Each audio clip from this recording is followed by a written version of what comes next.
Nós vamos falar também da história da casa mal assombrada, porque tá tudo, tudo coisa do Tinhoso que tá ali do além, que tá envolvido, e ele ficou de comentar, né, sobre a história da casa mal assombrada, do sino lá que tocava da época que morava na roça. E aí faça seu comentário.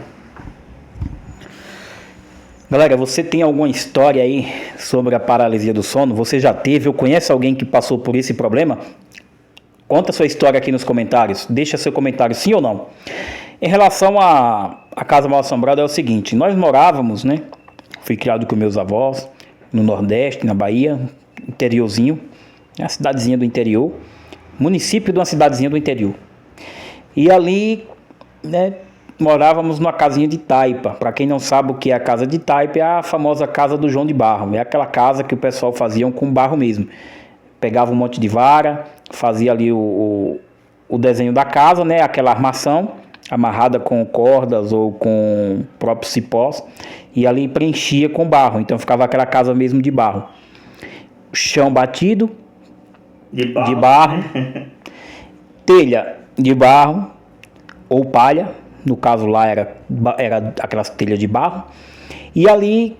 E meu avô, ele ganhou uma sela, um chucaio. Para quem não sabe o que é o chucaio, é tipo um sino que coloca nas ovelhas ou na vaca, no gado, para que no meio da mata aquele animal não se perca. Se ele sair do rebanho, né, ali o pastor da ovelha, no caso, de longe ele escuta aquele barulho, o vaqueiro escuta o barulho daquele chucaio quando o animal se move, e aí ele vai atrás daquele animal e resgata. Esse é o chucaio. E aí meu avô, ele pendurou aquela sela, pendurou aquele chucaio. E do nada, durante a noite, começou a ouvir o barulho do chucaio. Ele levantou, falando, tipo, achando que era algum menino, né? E menino, uma hora dessa, brincando com o chucaio. Quando chegou lá, não era. Não viu nada. O negócio parou, né? Ele chegou no quarto, olhou onde estava lá o pendurado, não era ninguém. E isso aconteceu várias e várias noites. O negócio foi tão intenso que ele batia o chucaio na parede. Aquela parede de barro, e aquele pó, né, do barro saltava no chão. Ficou aquele buraquinho na parede de tanto bater o sino. Isso afetou até a matéria física. Afetou a matéria. Gente, tem gente que não acredita no sobrenatural. Inclusive eu vou soltar um áudio aqui agora de uma testemunha ocular que viveu na época, na casa, e tem vários relatos, não foi apenas esse do chucaio, tem outro. Eu vou soltar o áudio aqui, ó. 3, 2, 1. Aí, pra resumir, o áudio de voz não fica muito comprido, eu tô gravando outro. Muitas vezes o pai tava na feira e eu ficava brincando com as minhas colegas, as meninas, debaixo de mesa e tudo, que eram nossas brincadeiras. E eu ouvia a voz de pai me chamando, e não era pai, eu corria pra porta e não era ele. Outra vez, a gente viu uma casa pegando fogo, a gente tava na outra casa, e subiu aquela labareda muito grande de fogo, pegando fogo em tudo, a casa toda. Aí saiu correndo, todo mundo correndo, com a intenção que tinha deixado candeeiro aceso perto de cama, né? Mas não era, quando chegou lá não tinha nada. Outra vez tinha um pé de árvore muito bonito, chamado pé de beijão, e eu fui pra porta e eu vi com meus olhos mesmo, acordada, do jeito que entrou agora. Um homem todo de branco, perto da palma. Não senti medo dele, nem nada. Era um homem assim, que eu sabia que não era pessoas vivas que nem nós, né? Era algo sobrenatural, e eu vi essa pessoa. Ela debaixo do pé de árvore, toda de branco. E era escuro, né? À noite era escuro. Então vimos muita coisa, eu via minha criança chorando, bebê chorando. Uma vez jogaram uma bacia de água quando eu vinha chegando. E não era nada, que não tinha criança. 2, 1. Você ouviu testemunho? É isso aí, galera. Pode até não acreditar no sobrenatural, mas ele existe. Romário, tem alguma história de assombração, de fantasma para contar pra gente, compartilhar nesse vídeo? Rapaz, eu tenho, viu? Eu já contei essa história que eu vou contar agora para alguns amigos meus, já sabem até, mas outros não. Uma vez eu fui fazer uma entrega na encruzilhada. Para quem me conhece sabe que eu sou da macumba, né? Falando assim de forma popularmente na macumba, mas especificamente espírita, né? Umbandista ou catimbozeiro juremeiro, certo? Sou juremeiro e umbandista. E aí, quando eu morava na Bahia, eu fui fazer uma entrega na encruzilhada para alguns espíritos que pediram pra gente, para resolver uma questão lá do amigo nosso. esse amigo no qual foi junto comigo, e ele é deficiente de uma das pernas e usava muleta. E um dia antes da gente fazer a entrega, este mestre, esse espírito que a gente chama de mestre, se manifestou na mulher dele e disse assim: olha, quando você chegar lá, vocês vão receber uma visita. Aí a gente, ai, que visita é essa? Muito bem, e assim a gente foi. No outro dia tinha que estar lá de 7 horas da noite. Foi na serra ali da Santa Cruz, que ficava atrás da serra lá na verdade não foi na serra, foi na encruzilhada, no pé da serra, que ia ali, que tinha aquele caminho que ia por detrás, sabe? Da serra que cruzava a BR-110. E ali muita gente ia fazer macumba ali, inclusive eu.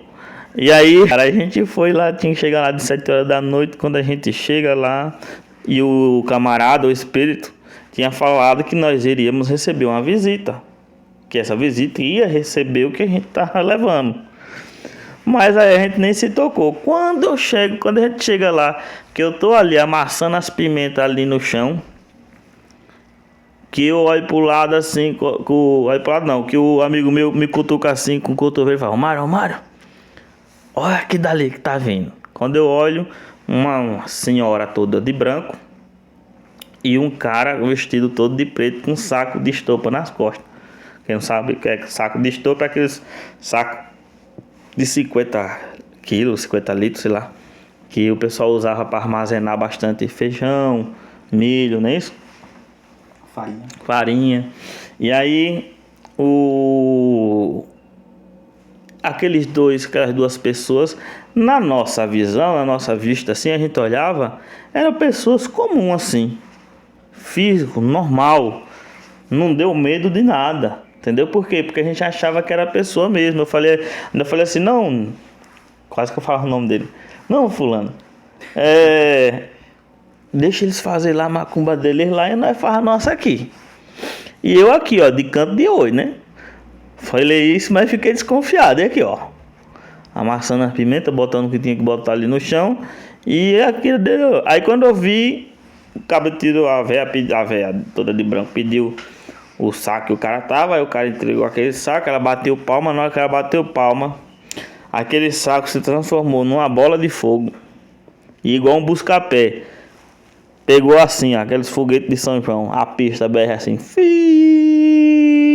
e nós olhando aquela bola de fogo assim, ó, sumindo no meio da pista. Quando nós olhamos pro lado de cá, menino, cadê o povo? Sumiu instantaneamente em questões de segundo. Aí começou os arrupeus, barulho no mato. E o meu camarada que tava com a de muleta aqui, correr com a muleta só. E eu esperar aí, meu camarada, não me deixe só. De muleta. E aí o negócio foi feio, viu?